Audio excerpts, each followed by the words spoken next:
বাক্সা আৰক্ষীয়ে ধ্বংস কৰিলে বৃহৎ পৰিমাণৰ অবৈধ খুৰা। এই বৰ্ষত হিমলা আৰক্ষীয়ে জব্দ কৰিছিল প্ৰায় 220 কাৰ্টুন অবৈধ খুৰা।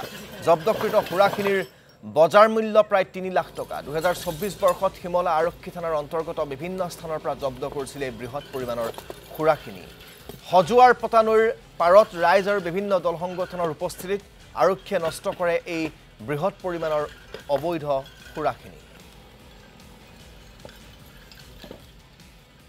আজি আমি সকলোৱে একত্ৰিত হৈ আমাৰ চিমলা থানাৰ অন্তৰ্গত জব্দ হোৱা এক বৃহৎ পৰিমাণৰ অবৈধ খুৰা ধ্বংস হোৱাৰ কাৰ্য আমি সকলোৱে সাক্ষী হ'লোঁ। আমাৰ এই অনুষ্ঠানটোৱে আমাৰ যি সমাজৰ প্ৰতি সমাজৰ স্বাস্থ্যৰ প্ৰতি সুৰক্ষিত দায়িত্ব আছে আৰু আইন সুৰক্ষিত সেই ক্ষেত্ৰত এক গুৰুত্বপূৰ্ণ মাইলষ্টন হিচাপে চিহ্নিত হ'ব বুলি মই আশা কৰোঁ। আৰু এই অবৈধ খুৰাৰ যিটো প্ৰডাকশ্যন হয়, যি বিতৰণ, যি বিক্ৰী, ই অন্য কিছুমান অবৈধ ব্যৱসায়ৰ লগত জড়িত থাকে, তেওঁলোকক ধন যোগায় আৰু আমাৰ স্বাস্থ্যৰ লগত জড়িত কিছু জটিলতাৰ সৃষ্টি কৰে।